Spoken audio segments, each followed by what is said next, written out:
कहानी शुरू होती है सन 1962 से, जब एक एंटोनिया ग्राजा नामी इटालियन शिप 600 यात्रियों को लेकर न्यूयॉर्क जा रहा था। चांदनी रात और खूबसूरत लड़की का गाना सुन सब मजे में डांस कर रहे थे। तभी एक अनजान शख्स जहाज के इंजन रूम से एक लीवर को पुल करता है, जिससे एक वायर टाइट होकर डांस कर रहे सभी लोगों के आर पार हो जाती है। देखते ही देखते उन सबके जिस्म दो भाग में कट चुके थे। कोई अपना शरीर जोड़ने की कोशिश कर रहा था तो किसी का सर ही गायब था। इस इंसिडेंट में केवल एक छोटी लड़की बच पाई, क्योंकि वायर उसके ऊपर से निकल गया।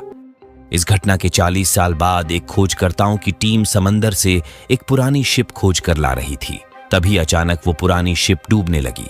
कैप्टन मर्फी कारण जानने के लिए फौरन एप्स को उस शिप पर भेजते हैं, क्योंकि अगर सही टाइम पे टो किए हुए वायर को उस डूबते हुए शिप से अलग नहीं किया गया तो उसके साथ साथ इनकी टग बोट भी डूब सकती थी।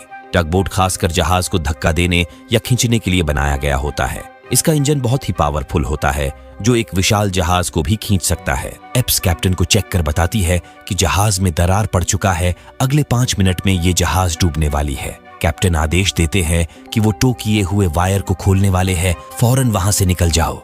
मंडर और डॉज भी उसे ऊपर आने के लिए फोर्स कर रहे थे, पर इस शिप को ढूंढने में उन्हें 3 महीने लगे। एप्स उसे ऐसे ही जाने नहीं देने वाली थी, इसलिए मंडर और डॉज को भी हरवा हथियार लेकर नीचे कूदना पड़ा और शिप को डूबने से पहले ही वेल्डिंग करके बचा लिए, जिसको बेचकर जितने पैसे मिले कैप्टन मर्फी अपने सभी क्रू में बराबर बराबर बांट दिए। यहीं पर जैक फेरिमन नामी आदमी उनके ऊपर बहुत देर से नजर गड़ाए हुए था। सही मौका देख वो कैप्टन से मिल एक शिप के बारे में बताता है जिस पर खजाना छिपा हुआ है। ये वही शिप की बात कर रहा था जिस पर 40 साल पहले किसी अनजान शख्स ने सबको मार दिया था। कैप्टन मर्फी ने भी उस गायब हुए एंटोनिया ग्राजा नामी शिप की कहानियां सुनी थी। जैक के पास उस शिप तक पहुंचने की पूरी जानकारी थी, इसके लिए वो उनसे खजाने का 20% शेयर का डिमांड रखता है। कैप्टन अपने क्रू से डिस्कशन करने के बाद जैक को खजाने का 10% देने के लिए राजी हुए।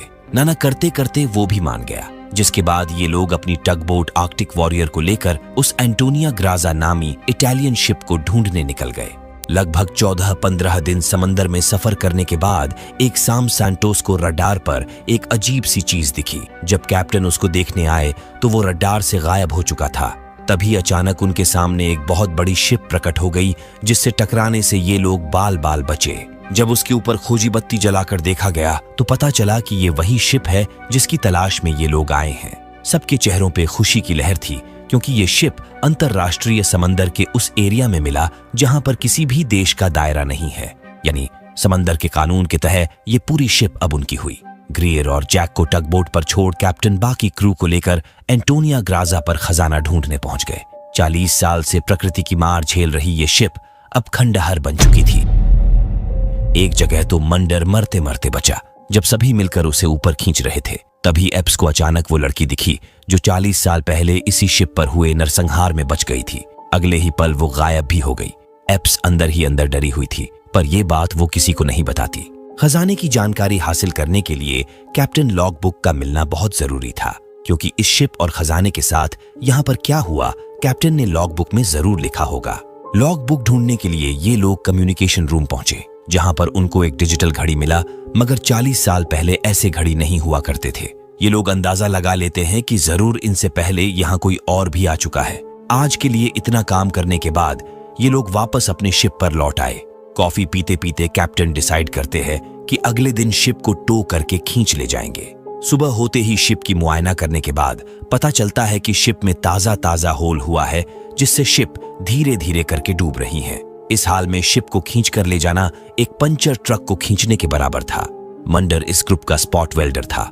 वो बताता है कि सड़े हुए कंपार्टमेंट को वेल्डिंग करने और पंप द्वारा पानी बाहर निकालने में उन्हें 2-3 दिन लग सकते हैं। इसके अलावा उनके पास कोई दूसरा चारा भी नहीं था, इसलिए सब अपना हरवा हथियार लेकर शिप पर पहुंच गए।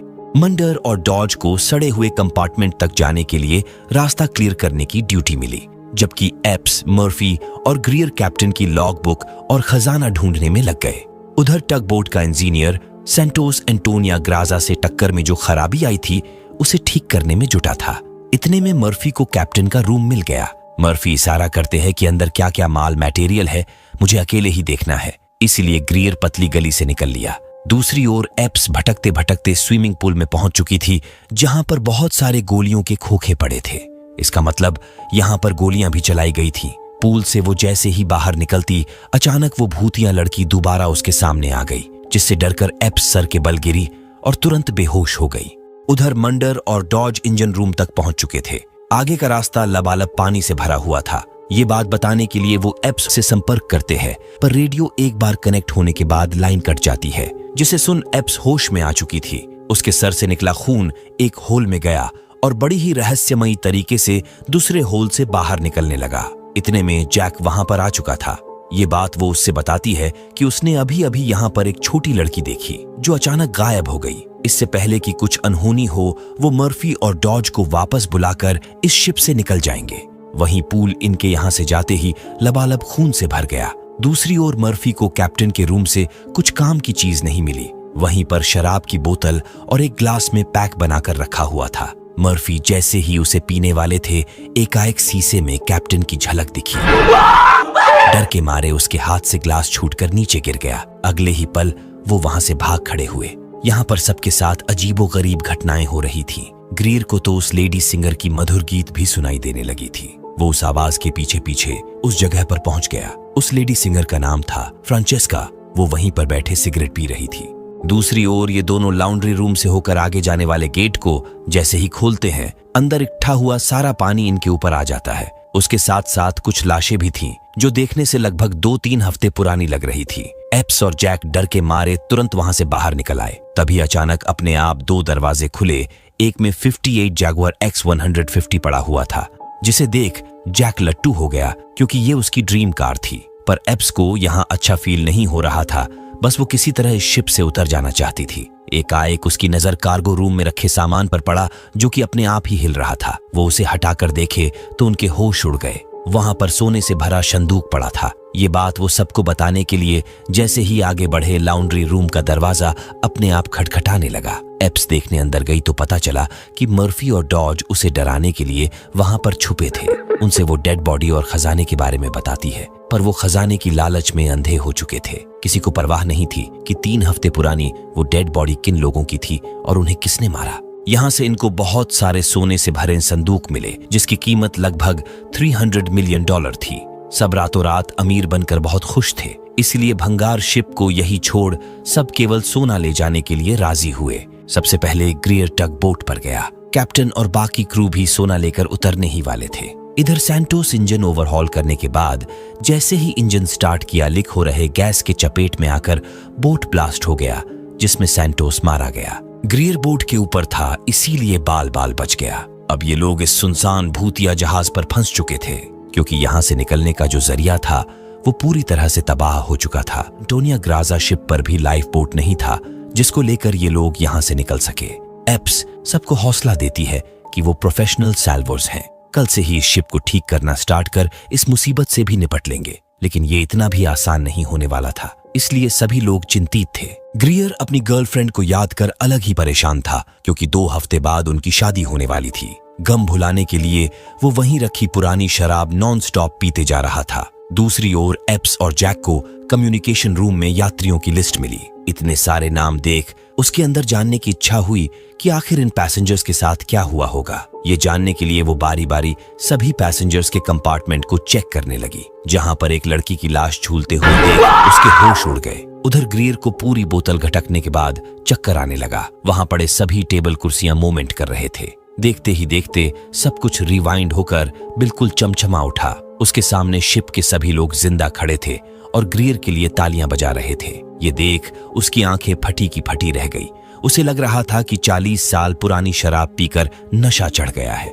अगले ही पल लाल लिवाज में लिपटी वो चिमकांडी उसके करीब आ गई। मजे मजे में वो इतना खुश हुआ कि जानना ही नहीं चाहता था कि वो सपना है या हकीकत। बस जैसा चल रहा वैसा ही चलता रहे, उसके मन में यही ख्याल आ रहा था। उधर एप्स को उस लाश से एक लॉकेट मिला, जिसके अंदर उस छोटी लड़की के पेरेंट्स की फोटो थी, जो उसके पीछे ही खड़ी थी। उसे देख एप्स की हवा टाइट हो गई। उस लड़की का नाम था केटी।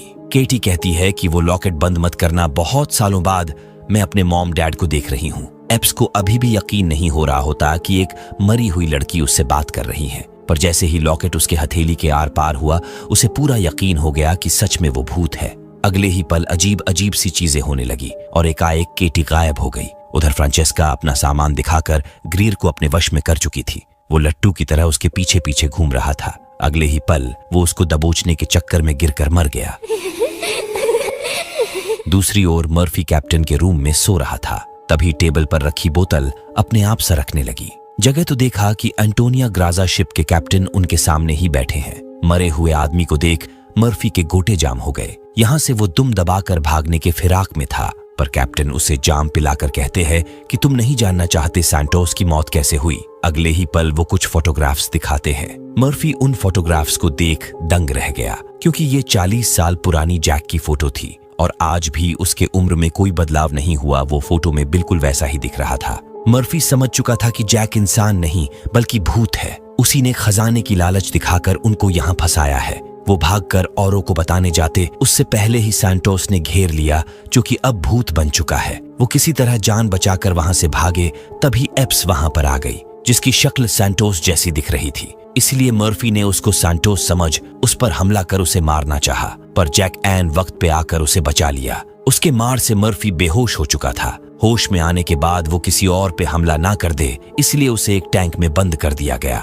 जिसके बाद ये लोग अपने प्लान के मुताबिक जहाज को ठीक करने में जुट गए। जल्द ही शिप में हुए दरार को वेल्डिंग कर पानी निकालने वाला पंप चालू कर दिया गया। स्टीयरिंग व्हील भी काम करने लगा। इनका प्लान क्लियर था। लहरों के सहारे शिप को टापू के पास ले जाना है और टापू पे उतरकर मदद आने का इंतजार करना है। काफी टाइम से ग्रियर नजर नहीं आ रहा था, इसलिए एप्स उसको ढूंढने निकल गई। केटी एक बार फिर उसके सामने थी। उसी की वजह से ही पता चला कि हबसी टकला जुगाड़ के लालच में गिरकर मर गया। वो उसके खौफनाक मौत से काफी आहत हुई। तभी केटी उसके कंधे पे हाथ रख 40 साल पहले हुए उस नरसंहार का मंजर दिखाती है। डांस कर रहे लोगों के मरते ही शिप पे अफरा तफरी मच गई थी। जो मेस के क्रू थे वो सबको बेरहमी से मार रहे थे। बारी बारी सबको मशीन गन से भून दिया गया। उनके कहर से केटी भी नहीं बच पाई। बचे खुचे लोग जहरीला खाना खाकर मर गए। इन सब के पीछे थी फ्रांचेस्का, जिसने सोना लूटने के लिए ये पूरा षड्यंत्र रचा और शिप के सभी लोगों को मरवा दिया। अब सोना इनके कब्जे में था। शिप का फर्स्ट ऑफिसर भी फ्रांचेस्का से मिला हुआ था। फ्रांचेस्का के एक इशारे पे उसने मेस के सभी क्रू को भून डाला। उसको लगा कि सारा सोना और लड़की उसकी हुई, लेकिन अगले ही पल फ्रांचेस्का ने उसे भी टपका दिया। यहीं पर एंट्री होती है भूत राजा और इस षड्यंत्र के मास्टरमाइंड जैक की, जिसने फ्रांचेस्का को पटाकर सोने की लालच दिखा यहाँ लेकर आया और अंत में उसने फ्रांचेस्का को भी मार दिया। सेम इसी तरह उसने सोने की लालच दिखाकर मर्फी के ग्रुप को भी यहाँ लाया, क्योंकि शिप में छेद हो चुका था और उसे ठीक करने के लिए किसी ऐसे की जरूरत थी जो शिप को ठीक कर डूबने से बचा सके। इसीलिए उसने मर्फी के ग्रुप को चुना। अब शिप ठीक हो चुका है, अब इनकी कोई जरूरत नहीं। पूरा मामला समझते ही उसे याद आता है कि मर्फी की जान खतरे में है। वो तुरंत भागकर वहां पहुंची। तब तक टैंक में पानी भर चुका था। उसके लाख कोशिशों के बावजूद भी वो नहीं बच पाया। दूसरी ओर एक पंप पानी नहीं खींच पा रहा था। मंडर उसे ठीक करने नीचे गया, पर मशीन में फंसकर उसकी भी जान चली गई। एप्स वापस आई तो देखा कि उसका तो कीमा बन चुका है। उधर जैक बेवजह ही डॉज को गाली बक रहा था, जिससे बहस के दौरान डॉज ने उसे गोली मार दिया। ये बात वो भागकर एप्स को बताता है। एप्स कहती है कि वो भूत है, वो गोली वोली से नहीं मरने वाला। हमें इस शिप को ब्लास्ट कर डुबाना होगा। डॉज उसे ब्लास्ट करने से रोकता है, क्योंकि इस तरह वो सोना वापस नहीं ले जा सकते थे। फिर भी वो नहीं मानती तो जैक अपने असली रूप में आ जाता है, यानी कि उसने डॉज को भी मार दिया। एप्स को ब्लास्ट करने से रोकने की वो हर मुमकिन कोशिश करता है, पर वो ट्रिगर पर निशाना लगाकर शिप को ब्लास्ट कर देती है, जिससे शिप पे जितने भी आत्माओं को जैक ने कैद करके रखा था वो आजाद हो जाते हैं। शायद इसीलिए कैप्टन और केटी की आत्मा इनकी मदद कर रही थी। वहीं एप्स शिप डूबने से पहले तैरकर निकल आई और एक संदूक के सहारे समंदर में 2-3 दिन तक भटकती रही। फिर एक शिप की नजर उस पर पड़ी और उसे बचा लिया गया। जिस पोर्ट पे बचाकर उसे लाया गया, वहीं से एक विशाल शिप अपने सफर पर निकलने वाली थी। उसके अंदर भी वैसा ही संदूक लोड किया जा रहा था, जैसा कि एंटोनिया ग्राजा पर था। अगले ही पल जैक को उस शिप पर चढ़ते देख वो दंग रह गई।